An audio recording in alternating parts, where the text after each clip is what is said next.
Assalamualaikum warahmatullahi wabarakatuh. Alhamdulillah wassalatu wassalamu ala rasulillah Sayyidina Muhammad ibn Abdillah wa ala alihi wa sahbihi wa man wala la hawla wa la quwwata illa billah. Rabbi shrah li sadri wa yassir li amri wa hlul 'uqdatam min lisani yafqahu qawli. Amma ba'du. Al-Mukaramun, para asatidz, pengurus Masjid Baitur Rahman, ibu bapak jamaah salat subuh yang dimuliakan Allah Subhanahu wa ta'ala. Alhamdulillah kita bisa hadir ke masjid ini tentunya bukan gampang, tapi karena pertolongan dari Allah Subhanahu wa ta'ala, dan bukan karena kita kuat, tapi semuanya adalah bimbingan dari Allah Subhanahu wa ta'ala. Kita tuntaskan kajian kita tentang Syu'abul Iman. Hari ini yang bagian terakhir dari sekian cabang-cabang iman.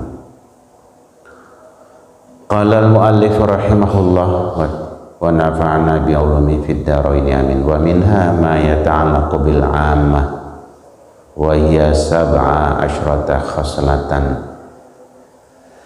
Dari sekian cabang-cabang iman, ada yang terkait dengan masalah kepentingan umum, masalah kepentingan umat. Ini adalah pahalanya juga besar sekali, karena memang bagian daripada iman. Kalau sudah bicara iman, adalah bicara pahala, bicara hadiah dari Allah Subhanahu wa ta'ala. Yang pertama dari 18, al-qiyam bil imarati mal adli. Termasuk dari cabang iman yang harus ada supaya iman kita sempurna adalah menegakkan kepemerintahan, kepemimpinan dengan adil. Jadi dari mulai paling bawah, dari RT itu adalah orang yang jadi RT itu adalah orang yang diberikan amanah agar mengerjakan berbagai macam kebijakannya, mengerjakan tugas-tugasnya dengan adil, dan itu ada pahalanya, karena imam namanya imamun adilun. Imam yang adil itu mendapat istana yang luar biasa di hari kiamat. Vilanya tidak hancur digoncang dengan goncangan dari kiamat. Nah, terus yang milih atau yang menunjuk dia sebagai pemimpin di situ nanti juga masuk bersama-sama ke dalam surga, ke dalam istana sebelumnya. Makanya pentingnya kita ada pemimpin. Jadi tidak 3 orang saja, harus ada pemimpin. 3 orang kita berjalan, harus ada yang kita tunjuk siapa ambil kita dalam perjalanan. Karena kalau tidak ada, nanti nggak ada yang menyampaikan maklumat sampai kita nanti apa acaranya, programnya apa, bagaimana, dan istirahat di mana, makan di mana, dan seterusnya. Tidak ada, hanya nggak jelas. Tapi kalau udah adanya pemimpin, imarah itu adalah sesuatu bagian dari tanda-tanda lingkungan itu ada pimpinannya, enggak ada. Oh, berarti lingkungan itu orang yang beriman. Jadi RT, jadi RW, jadi lurah, jadi kepala desa, jadi camat, jadi bupati, jadi wali kota, itu memang adalah satu kebutuhan, dan itu bagian daripada iman kita kepada Allah Subhanahu wa ta'ala. Karena 3 orang saja tadi harus sudah pimpinannya, harus sudah imamnya, ya. Dalam hadis Nabi kita Muhammad sallallahu alaihi wasallam, "Ma min salahatin fi qaryatin aw fi badwin illa ma'hum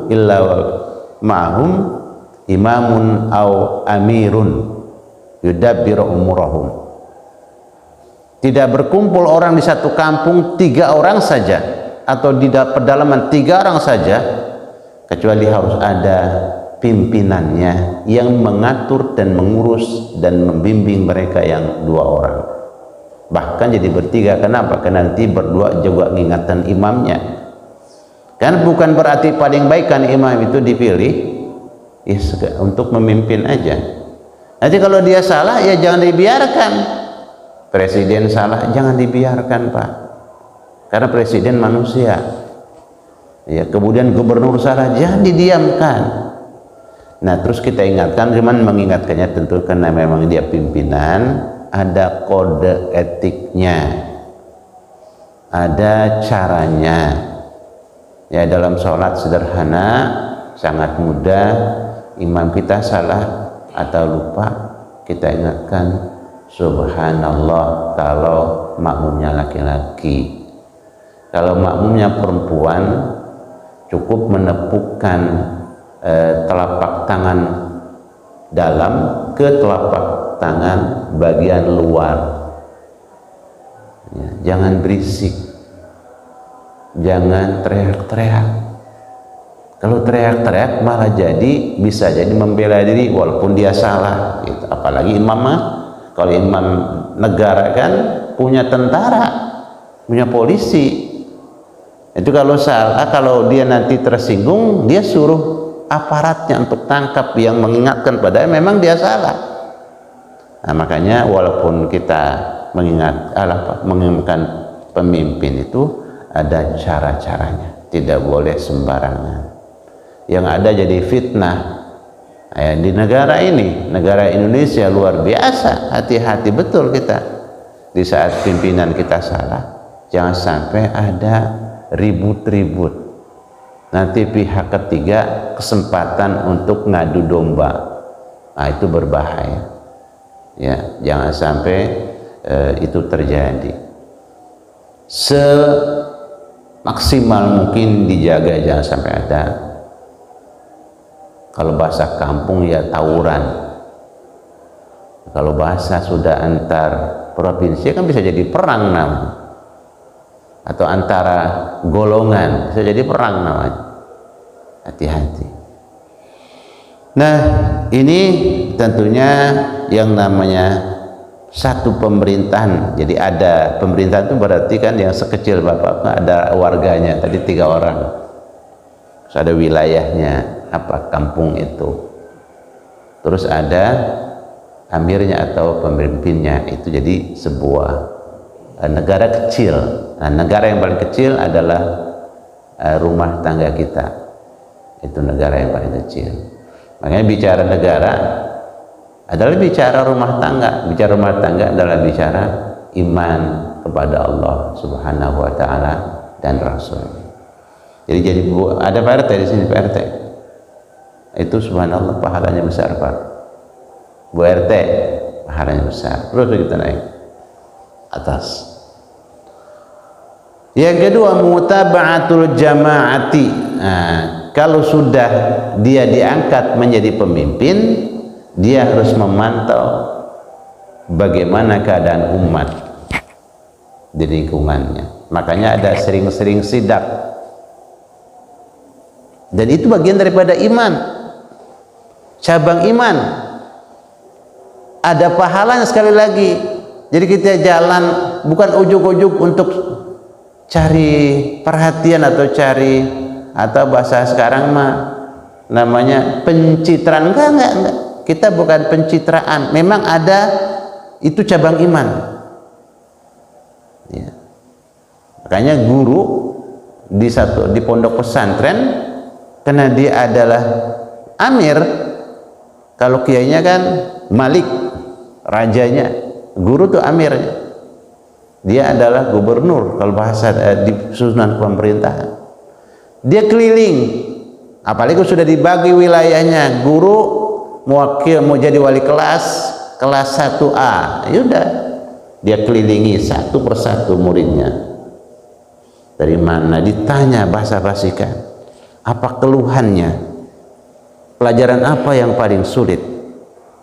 Nah, kalau dia seorang RT kan enggak, kalau RT tuh berapa kakak? Paling sedikit 50 kakak. 51 kakak, 51 kakak paling sedikit kalau di Depok. Kalau 50 ke bawah belum bisa menjadi satu Jadi 51 ke atas itu satu RT. Nah, itu dipantau, ada sidak yang rutin, pantauan. Mutaba'ah itu kan terus memantau. Jadi taba'ah saling memantau. Nah, disitulah ada mutaba'ah. Mutaba'ah ini adalah bukan hanya pimpinan yang memantau warga, tetapi warga juga memantau pimpinannya. Kenapa? Bisa jadi tadi lupa, mungkin kecapean karena habis ada acara, dibangunkan, nggak salah, nggak salah. Diketok pintunya, nggak salah. Kenapa? Sholat subuh, Pak.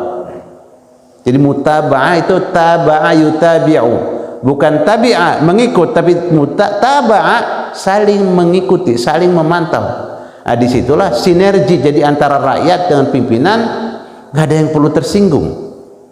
Di saat diingatkan pimpinan menyampaikan beberapa maklumat yang terkait dengan rencana kesejahteraan umat dan masyarakat dan bangsa, maka kita sebagai umat, sebagai rakyat, ya dengerin dan pahami. Setelah dipahami, ya kita coba ikuti yang memang kita mampu. Mau perintah Allah saja kita nggak mampu, kita nggak diwajibkan, apalagi perintah pimpinan di lingkungan kita. Begitu. Nah, ini mutaba'ah al-jamaah adalah memang bukan basa-basi sidak itu. Ya, mengawal jamaah dan mengawal masyarakat itu bukan basa-basi, serius. Disitulah Abu Dzar Al-Ghifari, dia ditunjuk jadi gubernur, nggak mau, Pak. Lari dia ke pedalaman kampungnya. Kenapa? Berat bener, berat. Karena kalau kata Sayyidina Umar, lawin zalaqal himaru fi Baghdad la anna mas'ulun yaumal qiyamah. Kalau sampai ada himar di jalan Baghdad sana terpleset dan jatuh, saya hari kiamat nanti ditanya oleh Allah, kenapa itu wilayahmu, kamu biarkan saja sampai jatuh itu himar. Bagaimana jalan raya yang gompal dibiarkan? Coba bayangkan, kan luar biasa. Kalau ada lubang tidak cepat ditutup, motor lewat nggak tahu dia, kan bukan keseharian. Dah, la ilaha illallah Muhammad Rasulullah. Jadi membereskan jalan raya itu pahala, dan itu bagian daripada iman. Makanya indah. Jadi betul-betul apa namanya, adem, tentram gitu. Di lingkungan tuh kalau sudah sinergi, adem, nyaman, tenang, tentram. Warga peduli dengan pimpinannya, pimpinannya juga terus sangat care dengan warganya, dengan lingkungannya, dengan rakyatnya, dengan bangsanya. Masya Allah. Itu yang terjadi di zaman dulu, dan di zaman sekarang pun bisa kita wujudkan bersama-sama. Makanya kita punya wadah, punya tempat untuk ketemu apa? Masjid. Ya, kita ketemu mana? Kemarin Pak Ruhan kemana, nggak kelihatan bisa. Oh, dia pergi. Oh, kalau dia pergi sedang keluar kota, ya kita tinggal doakan mudah-mudahan selamat pulang perginya.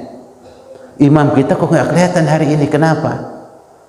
Dia lagi demam. Nah, kita terus mendoakan, dan yang ada waktu bisa mampir, nengok dah. Mudah-mudahan cepat sembuh Pak. Tahuran insyaallah, tahuran insyaallah. Mudah-mudahan jadi pembersih, selesai, lewat.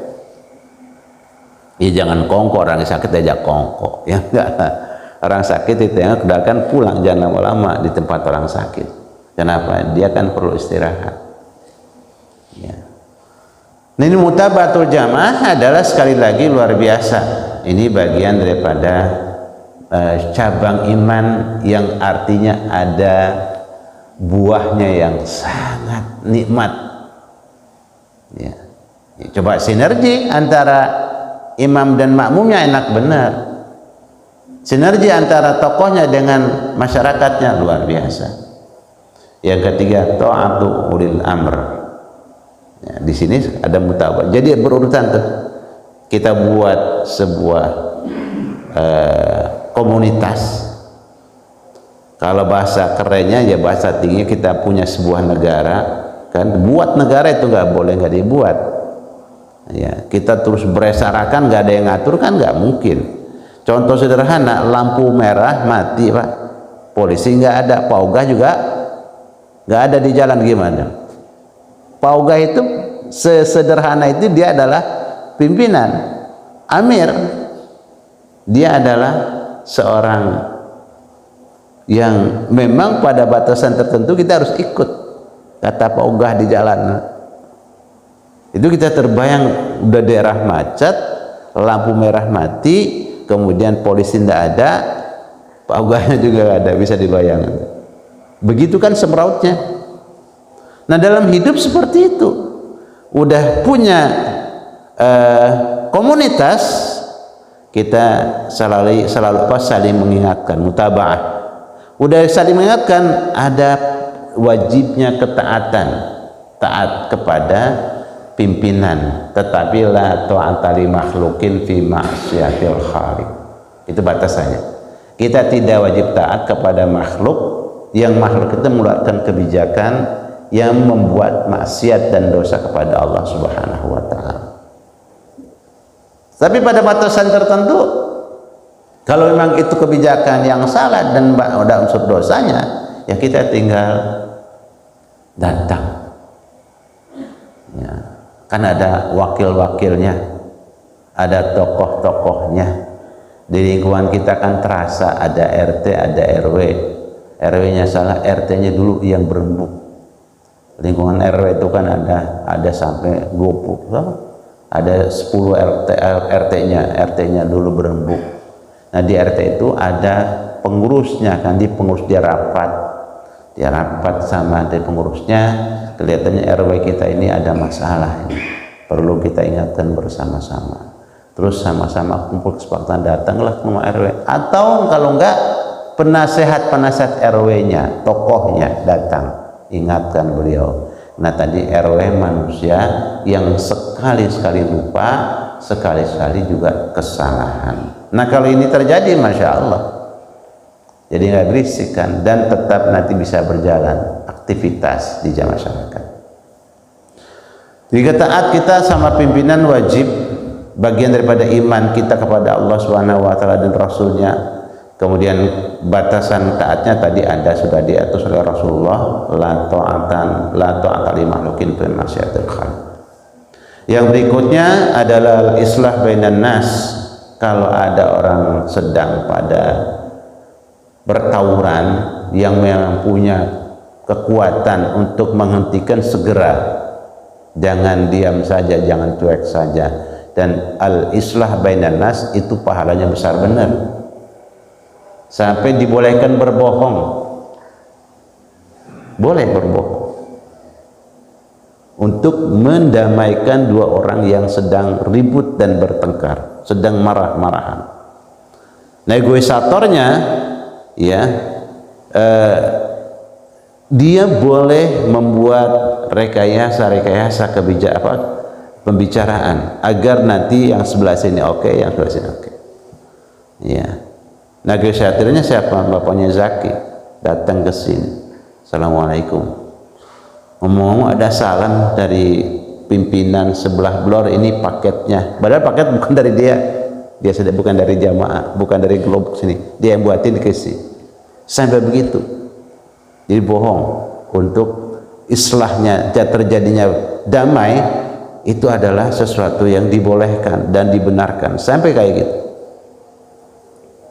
Subhanallah, dari tingkat yang paling kecil suami istri, ada orang suami istri, kita kadang-kadang suaminya datang, Masya Allah, ngamuk-ngamuk. Dulu kan setiap kampung tuh ada tokoh sentral yang menjadi rujukan orang di kampung, ya. Zaman dulu disebutnya Pak Penghulu, karena dia itu memang orang yang bertugas menyatukan antara dua insan, ya, menikahkan. Nah kalau begitu ada masalah, itu orang datang ke rumah penghulu, cerita suaminya gini, cerita istrinya, ya boleh dia cerita. Depan penghulu mah, depan orang nggak boleh. Setiap kita punya aib, setiap kita punya kekurangan. Setiap orang punya kekurangan. Boleh dibaca kekurangannya tapi tidak boleh dibacakan. Ya Pak. Setiap orang punya kekurangan. Boleh dibaca kekurangannya tapi jangan dibacakan. Jangan diceritakan. Beda. Kalau dibaca, oh kekurangan Pak Anu ini boleh. Tapi Bapak jangan ceritakan sama kemana-mana. Tapi kalau penghulu tadi, dia boleh mendengarkan cerita dari seorang suami yang sedang ada masalah. Nah ini sampai batasannya kayak apa? Yang namanya mendamaikan orang-orang yang sedang ada ribut, itu sampai agama membolehkan memerangi kelompok yang memberontak. Sudah ada pemerintahan yang memang sah, kita yang memang memilihnya. Kemudian ini kan tidak boleh pecah pemerintahannya, tidak boleh ada disintegrasi. Ya, makanya ada slogan NKRI harga mati. Jadi Negara Kesatuan Republik Indonesia itu adalah merupakan sebuah keputusan bersama yang harus dijaga bersama-sama. Tidak boleh ada pecah, tidak boleh ada putus.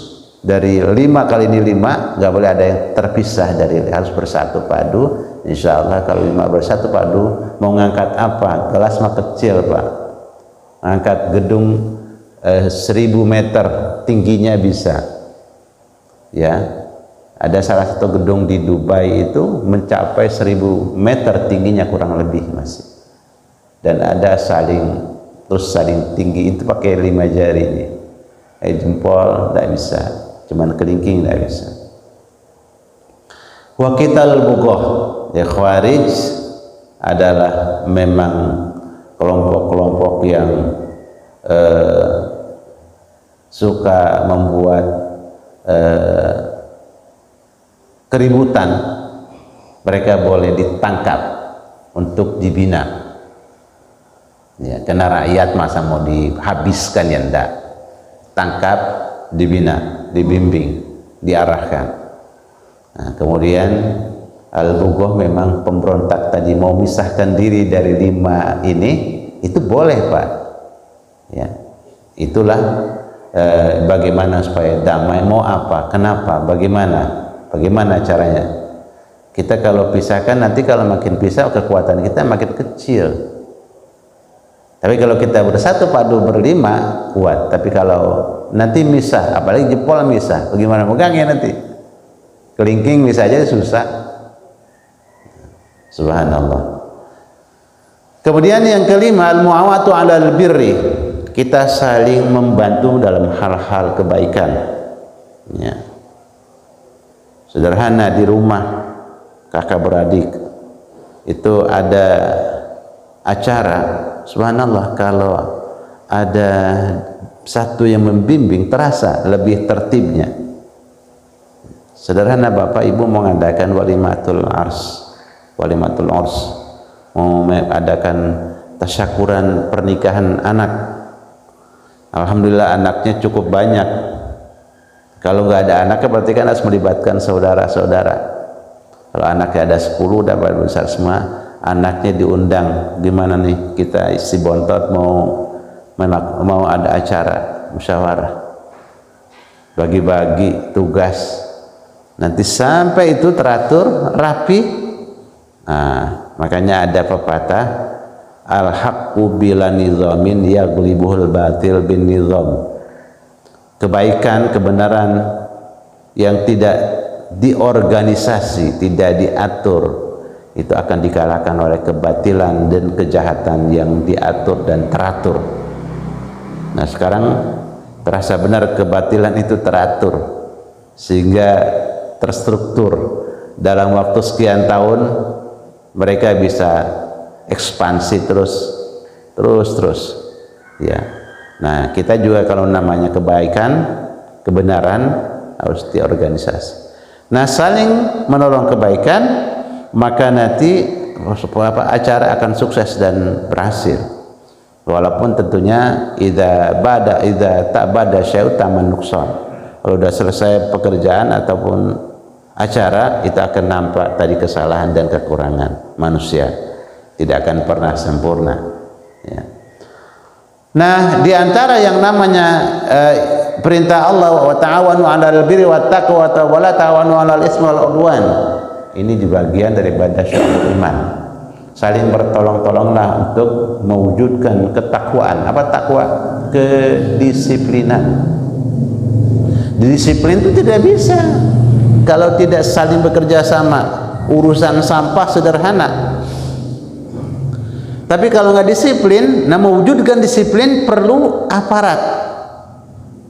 Nggak bisa kalau nggak ada. Makanya aparat itu perlu. Di setiap kelurahan ada linmas.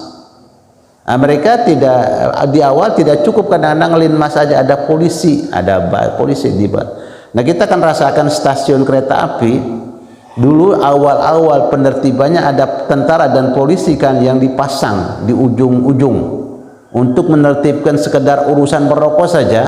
Tentaranya harus proaktif ketika ada calon penumpang kereta api duduk sambil merokok sembarangan, dicolek oleh dia, "Mas, mohon maaf ya, nanti kalau merokok di pojok yang sebelah sono." Itu sekarang kan nggak ada orang merokok sembarangan. Kenapa? Tadi, ya, karena memang memerintahkan kebaikan dan mencegah kemungkaran itu bagian yang tidak bisa sendirian. Ya, muawanah, saling menolong. Ini juga sama fiilnya lil musyarakah. Fa'ala yufa'ilu, beda dengan fa'ala. Fa'ala mengerjakan, fa'ala saling mengerjakan.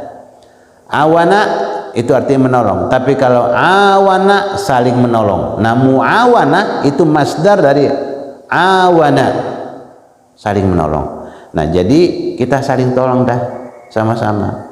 Untuk apa? Untuk menegakkan kebaikan. Nah, saling berbagi, kerjasama. Jadi kerja bakti itu ya tanda-tanda ada iman di lingkungan itu.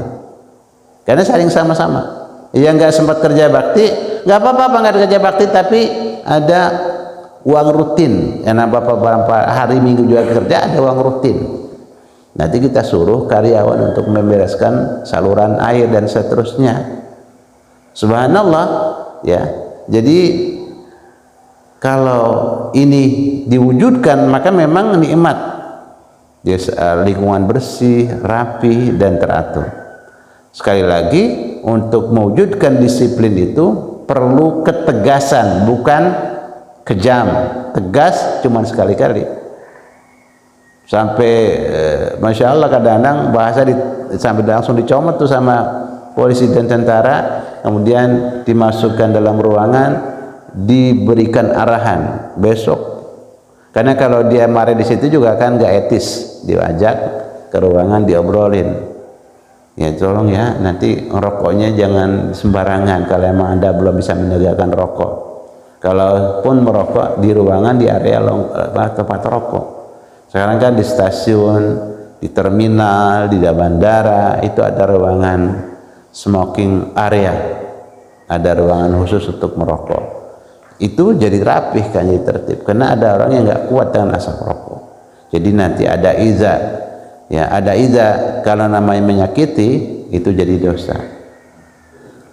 Udah berbuat dosa dan mendosakan orang. Ya ini kan tambah parah. Udah berbuat maksiat, membuat orang juga jadi sakit kena maksiat yang dilakukannya. Yang berikutnya an-nahyu 'anil munkar, mencegah kemungkaran. Ini yang paling sulit. Orang rata-rata bisa mampu mengajak yang namanya amar ma'ruf. Nah, kalau udah kemungkaran, ini adalah memang resikonya berhadapan dengan yang berbau fisik. Ya. Pemerintah kalau kita salah mengingatkannya, Pak, dia punya aparat. Dia bisa tangkap kita. Ya, tersinggung misalnya dia tangkap kita dia. Sebenarnya kalau baik-baik datang, ya dia kan punya rumah, kan dia punya istri dan punya anak. tinggal datang ke rumahnya, intip aja kapan dia pulang. Masa nggak pernah pulang rumah sih? Kan mesti pernah pulang rumah. Kita datang ke rumahnya. Ya ditutup hari ini, besok kita datang lagi. Tutup besok, besok datang lagi. Nah datang lagi kita ketemu. Kalau nggak ketemu di rumahnya, ketemu di mana? Kita ngobrol. Sehingga nanti kita berikan masukan bahwa ini ada masalah. Insya Allah beres. Ya. Yang berikutnya iqamatul hudud. Penegakan hukum. Itu jadi orang yang memperjuangkan asal benar dan ikhlas, para lawyer, para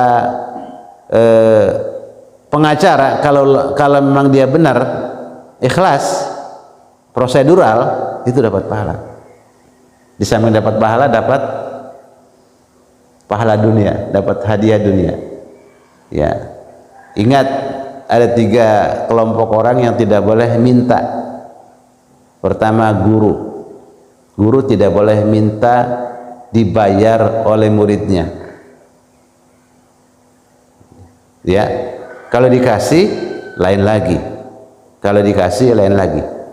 Jadi itu guru. Profesi guru adalah profesi akhirat. Ya, profesi akhirat.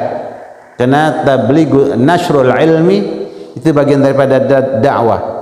Dakwah itu surat Yasin patokannya. Wa jaa rajulun min aqsal madinati yas'a. Terus? Hah? Apa? Wa jaa rajulun min aqsal madinati yas'a baina aydihim. Terus saya ingat berikutnya, saya lupa tuh ujung-ujung dan depannya, jadi lupa dah. Jadi intinya ada orang dari daerah jauh menyampaikan dakwahnya, dan ikuti ittabi'u man la yas'alukum ajran wa hum muhtadun. Ikuti orang yang tidak minta upah. Mereka itu adalah orang-orang yang memberikan, orang-orang yang memang mendapat petunjuk, hidayah dari Allah Subhanahu wa taala. Nah, ini satu.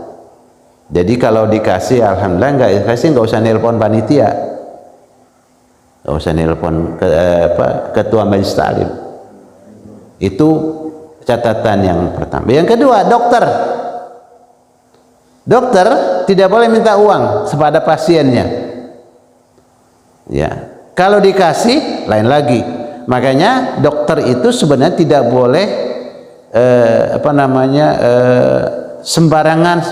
Dia harus dibawa kendali pemerintah. Mereka orang-orang yang harus disejahterakan oleh pemerintah. Guru harus pemerintah yang menyiapkan anggaran kehidupan rumah tangganya. Dokter juga sama. Makanya zaman-zaman tertentu dulu, dokter itu setelah tamat langsung diambil oleh pemerintah, dikirim ke daerah-daerah. Pemerintah yang jamin pesawatnya, segala macamnya. Tidak boleh minta uang sama pasien. Tidak boleh. Yang ketiga, pengacara. Makanya pengacara termasuk yang tidak boleh minta duit. Nah, kalau pengacara ini niatnya lillah, karena Allah, kemudian dia benar, ya, maka dia dapat pahala. Kenapa? Iqamatul hudud, menegakkan hukum itu adalah bagian daripada tanda-tanda masyarakat itu beriman.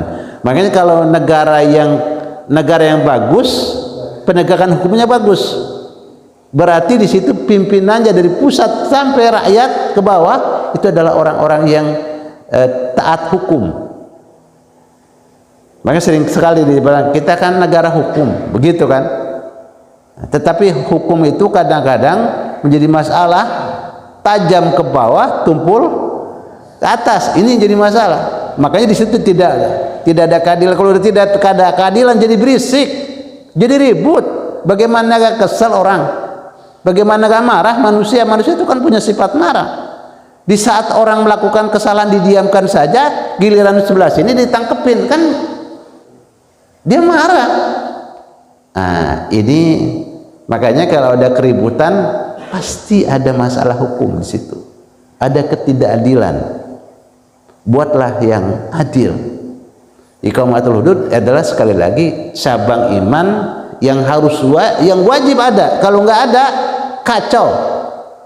Makanya 70 sekian cabang iman ini harus semuanya ada di situ, dan harus betul-betul terus dijaga. Jangan sampai ada pasilan, ada benalu nempel di situ. Karena ada hukum, ada benalu nempel di situ, maka tidak jalan, Pak. Giliran Masya Allah kepada rakyat, pada umat, apalagi yang memang tidak aliran dengan dia atau tidak aliran separtai dengan dia, misalnya, Masya Allah itu otot matanya keluar, ototnya keras benar. Begitu memang yang ini, wah, ototnya yang tebal-tebal tadi nggak kelihatan lagi, pertanyaan yang manis-manis. Ini nggak adil namanya.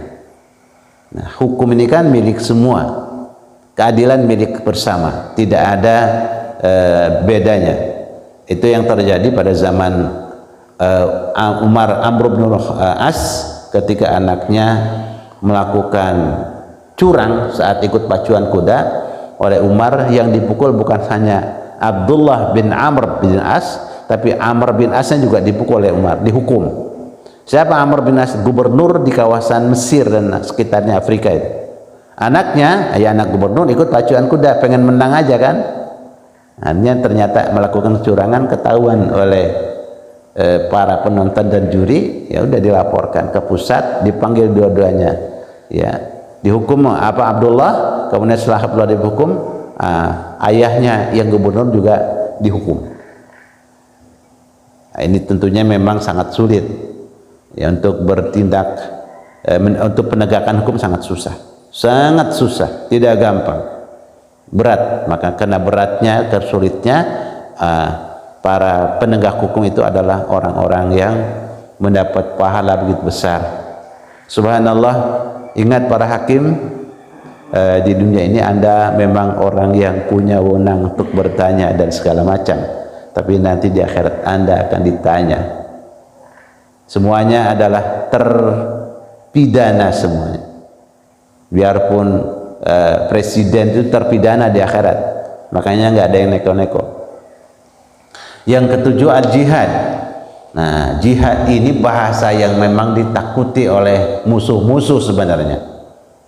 Musuh-musuh memakai kaki tangannya di setiap negara. Musuh negara itu kan ada yang lunak, ada yang kasar. Yang lunak itu suka bagi pinjaman, tapi dengan berbagai macam persyaratan.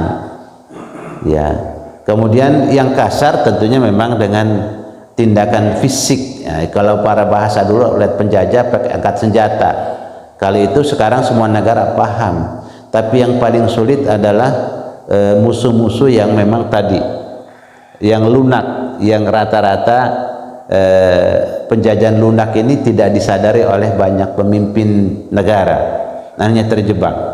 Nah, di situ harus ada jihad. Jihad di sini tentunya ada jihad macam-macam. Nah, tentu jihad yang paling tinggi memang jihadnya angkat senjata. Nah, itu sudah pada batasan yang betul-betul tertata rapi, tidak boleh sembarangan. Karena jihad di zaman Rasulullah kan tidak boleh sembarangan tempat. Ada medannya, ada medan Uhud, jauh dari keramaian sipil. Yang terlibat perang cuman ya tentara, militer, bukan orang-orang sipil. Anak-anak tetap bisa main layangan, bisa main kelereng, tidak ada hiruk pikuk kedengaran orang perang. Ya, itu jihad. Kalaupun nanti ada jihad fisik yang memang harus angkat senjata. Tapi sebelum itu tahapannya sangat luar biasa. Di perundingan terus diusahakan jangan sampai meletus namanya peperangan atau perang fisik. Nah, bagaimana dengan diplomasi, dengan lobby, dengan segala macam. Nah, di situ nanti ya seperti beberapa kali Pak Yusuf Kalla sukses ya bernegosiasi dengan beberapa gerombolan yang sempat mau membelot dari dari kesatuan negara Republik Indonesia. Nah, itu harus ada jihad. Nah, jihadnya tadi tidak diawali dengan berbagai macam diplomasi, lobby, belum sampai, tidak langsung dengan angkat senjata, tahapannya panjang. Nah, terus makanya dari jihad ini muncul al-murabatah. Murabatah itu apa? Tugasnya tentara. Apa? Mereka jaga perbatasan. Semua perbatasan di situ setiap titik ada tentara. Supaya apa? Supaya nanti bisa, ya namanya tentara, negara sebesar Indonesia, penyelundupan kalau tidak dikawal pasti terus ada. Batasannya kan laut, susah banget. Makanya tentara itu adalah orang yang juga mendapat pahala besar. Kalaupun di dunia mungkin dapatnya kecil, di akhirat dia akan mendapatkan pahala yang besar. Dia akan masuk istana bersama para pimpinannya yang memang adil, menjaga tugas-tugasnya. Jadi kalau ada tentara, bapak-bapak keluarga tentara dimotivasi, karena tentara itu paling berat tugasnya. Udah di perbatasan segala macam, ya, dan biasanya kan memang dengan senjata. Tentara itu mainannya, kerja beratnya adalah dengan senjata. Nah, di situ motivasi, itu adalah tugas memang bagian daripada iman. Nah, tentunya pahalanya sangat besar. Nah, jaga perbatasan itu tugas mereka. Jaga keamanan dalam negeri itu adalah tugasnya polisi. Rakyatnya itu jangan ditembakin. Kalaupun harus naudzubillah terpaksa, ada titik-titik yang ditembak yang tidak mematikan. Kenapa? Untuk dibina, ya, untuk dibina. Kalau sampai pada melanggar ketentuan-ketentuan yang memang ini, lain lagi. Nah, yang berikutnya termasuk jihad adalah amanah, menunaikan amanah. Diantaranya apa? Adalah khumus, memberikan 1/5 dari hasil yang kita dapatkan dari harta ghanimah yang terkumpul, dari harta rikaz yang kita dapatkan, itu ada 1/5 diserahkan kepada panitia. Kalau bahasa sekarang, kalau kita di sini ada panitia zakat. Kalau dalam negara ada namanya pajak. Nah, pajak itu satu kebijakan negara yang memang kita kalau gak setuju, ya tinggal ngomong perwakilannya. Ini pajaknya jangan dinaikkan terus, Pak. Kasihan rakyatnya, dan pajak kan tidak adil, Pak. Kenapa? Orang yang punya tanah 50 meter bayar pajak. Bayar. Yang 5.000 bayar. Seharusnya yang 50 meter tidak bayar, yang bayar 50.000 aja. Kenapa? Orang 50 meter punya tanah suruh bayar gimana? Harusnya. Kalau zakat kan enggak. Kalau zakat itu adil. Yang kaya aja, tukhadu minal agniya wa turadul fuqara. Yang kaya yang mengeluarkan zakat, yang miskin yang terima zakat. Makanya pajak itu sebagian ulama ada yang tidak membolehkan karena tidak adil. Ya, ada pimpinan-pimpinan, makanya ada beberapa yang melihat, berusaha, kalau tukang Grab mau dibebaskan bayar pajak motornya, kesian, ya Allah, mana boleh ngeridit. Ya, harus bayar pajak. Itu para pemimpin berusaha, karena memang orang-orang seperti itu terasa betul. Yang berikutnya al-qardu ma'awafahi, pinjaman. Kita meminjamkan, dan ada lembaga simpan pinjam asal benar, itu memang bagian daripada masyarakat itu beriman. Gak ada yang minjamkan semasa itu, orang perlu gimana? Terus ikramul jar, menghormati tetangga. Wa husnul muamalah, bagusnya pergaulan dan bertransaksi. Pertama, di dalamnya adalah mengumpulkan harta dari sumber-sumber yang halal. Infaqul mal fi haqqihi, membelanjakan harta pada jalurnya. Lagi kaya, lagi makmur, lagi pendapatan banyak negara, jangan jor-joran. Ya, makanya akhirnya karena jor-joran akhirnya punya utang bertumpuk. Ya, di sini kalaupun banyak pendapatan negara, tetap harus ada simpanan. Ya, ada devisa. Yang berikutnya tarkut tabdzir, hati-hati jangan mubazir. Bapak, Ibu, kita kadang-kadang kan lupa, kalau lagi dapat banyak nggak mau menabung. Dan kita kadang-kadang suka lupa bahwa Satu waktu itu ada musim paceklik, ada musim panas dan ada musim hujan. Nah, musim panas itu musim paceklik. Nah, tanggulangi lagi musim panas ini hati-hati. Lagi musim hujan hati-hati. Harus nabung air buat musim panas, bahasanya begitu. Kemudian tarkul raddu salam, menjawab salam dan menebar perdamaian. Tashmitul atis, yang berikutnya mengucapkan yarhamukallah ketika teman kita mendapatkan nikmat dari Allah Subhanahu wa taala. Kita justru mendoakan. Kalau ada teman kita berhasil, kita jangan dengki dan marah, jangan hasud, justru kita mendoakan yarhamukallah. Dia bilang alhamdulillah, maknanya dia sedang mendapatkan nikmat. Kita jangan hasud, justru kita bilang yarhamukallah, mudah-mudahan Allah menyayangi kamu. Karena dengan nikmat yang didapat, kadang-kadang dia jadi lupa, sombong dan segala macam. Makanya mudah-mudahan Allah sayangi kamu biar kamu tidak lupa dan tidak sombong. Yang berikutnya kaful adza aninnas, mencoba menghilangkan sesuatu yang tidak nyaman di tengah-tengah lingkungan.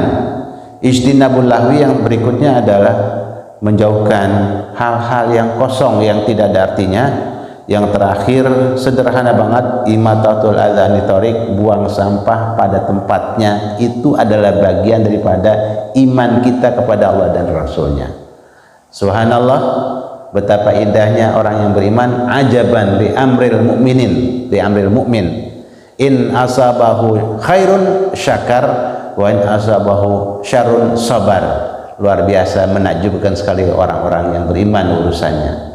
Kalau dapat nikmat dia bersyukur, kalau dapat musibah dia bersabar.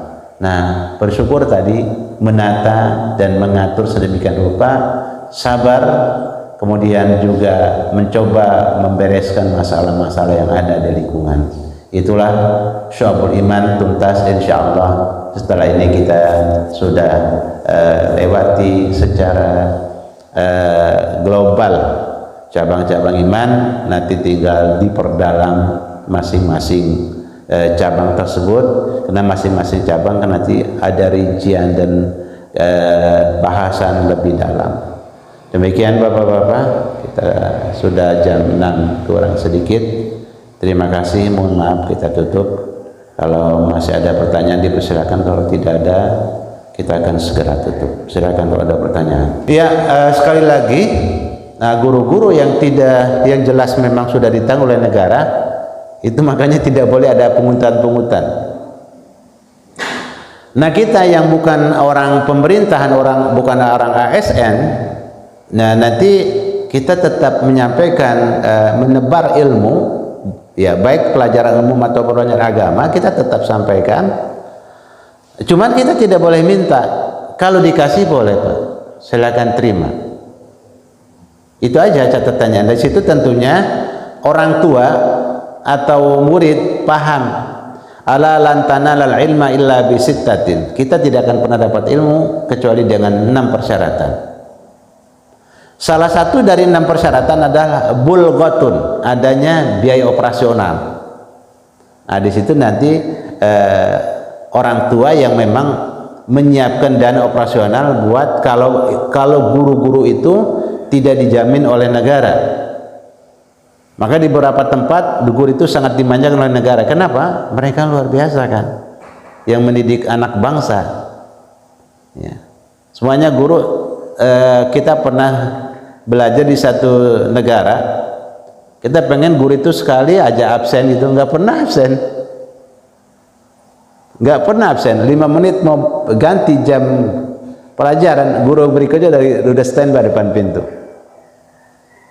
Ya, kenapa? Karena tahun 80-an saja kepala sekolah SD itu pakai Mercy, Pak. Rumah luar biasa. Itu negara memang sangat menghormati gurunya. Karena guru tadi adalah orang-orang pendidik anak-anak bangsa ini. Ya. Kenapa? Ya mereka kan yang mengajarkan tata krama, yang mengajarkan akhlak, yang membimbing anak-anak. Makanya tidak ada anak-anak habis maghrib keliaran di pinggir jalan, tidak ada. Satu pun tidak ada. Semua anak-anak habis maghrib Sholat maghrib berjamaah dan anak-anak di situ ada 10 anak satu guru, 15 anak satu guru. Lah kalau suatu RT kan 100 kakak ya Pak, berapa anaknya? Kalau anaknya 2 berarti 200 anak kan, 200 anak kan satu RT. Itu tidak cukup satu TPA,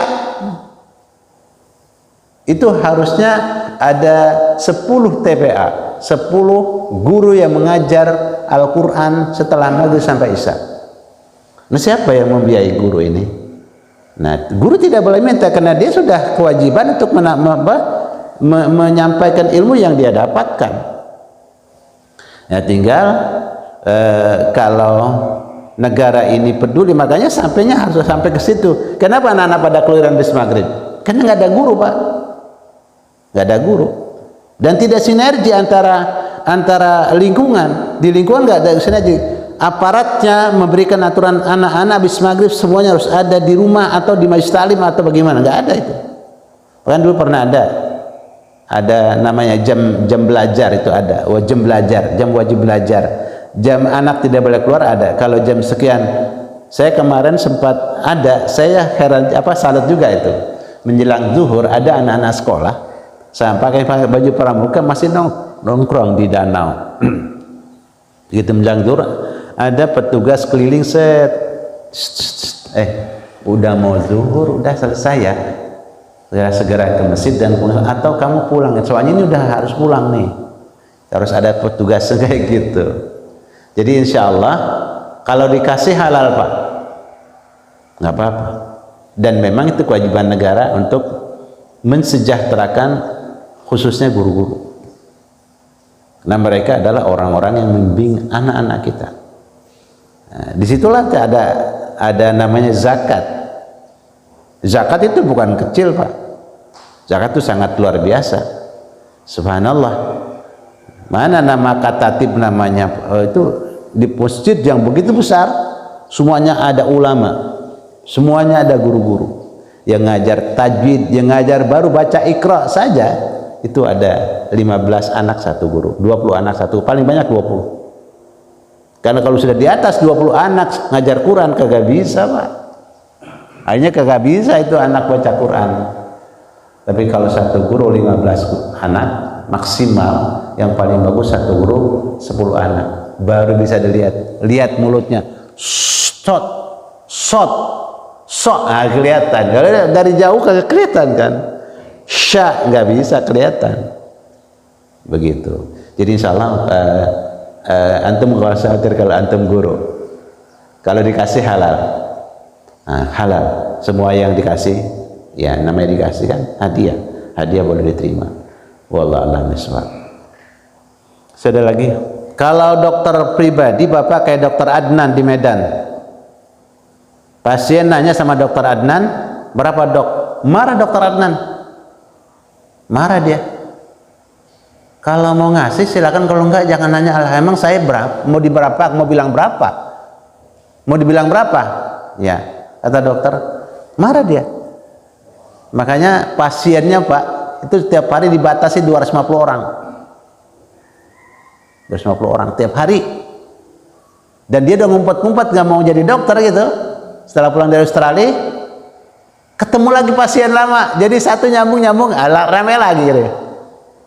Nah, dokter itu sekali lagi adalah profesi yang sangat terhormat. Bapak ingat kan dukun beranak di kampung? Dia minta duit nggak? Nggak pernah minta duit Pak. Malam-malam diketok pintunya, bangun nggak? Hujan berderas, bangun nggak? Bangun. Itu bulu kuduk saya merinding Pak. Jadi keikhlasan sekarang tuh jauh benar. Dukun beranak itu datang malah dijemput malam-malam sama orang. Assalamualaikum mak, ibu lagi sakit perut mak. Loh, kamu bangunin mak sih, mama gak bisa ngapa-ngapain. Ya udah, kenapa? Tolong mak ke rumah mak. Ya udah, dia siap-siap, mak mau wudhu dulu ya. Mau wudhu dulu, mas sebentar tungguin. Habis wudhu rapi, langsung diambil apa namanya tudung.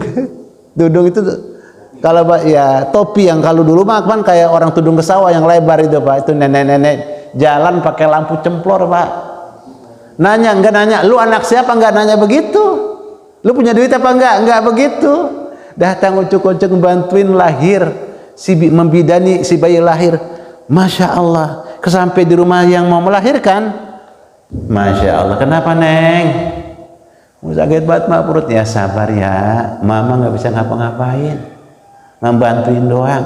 Ingat sama Allah, yang menciptakan janin di perut Neng adalah Allah. 10 anak itu orang lahir normal semua, ya. Kenapa? Karena bidanya dukun beranak, sabarnya ekstra dan gak nakut-nakutin. Hapunten nih, nun sewu nih, habibnya. Bidannya itu nenek-nenek apa dukun beranak yang gak nakut-nakutin dan gak apa namanya, gak membingungkan. Malah justru memotivasi perempuan semuanya fitrahnya melahirkan. Jangan khawatir, Allah yang kasih, Allah yang nolong. Mama nggak bisa nolongin, ngebantuin doang, ngebersih-bersihin, begitu kata demikiannya. Ingat sama Allah terus ya, istighfar, sebut Allah, begitu. 10 anak lahir, bahkan anak sudah meninggal, janin kadang dalam perut masih bisa keluar itu dari dukun. Tukang sunat sama zaman dulu Pak, dulu di sini bengkong namanya, bayar, minta duit tukang sunat, nggak pernah. Makanya ditanya berapa? Oh nggak tahu saya, dia bilang begitu. Paling-paling kita nanya orang yang pernah ngasih, berapa sih biasanya kalau mau nyuruh sunatan? Kalau ada sekian, kalau nggak ada mah gampang deh mah. Pakai ayam juga, ayam jago kasih nggak apa-apa kalau memang nggak punya duit mah. Sampai begitu Pak. Tuh dukun beranak tuh kan dokter itu, dokter. Dan kita kan sebenarnya semuanya bisa membidani anak Pak.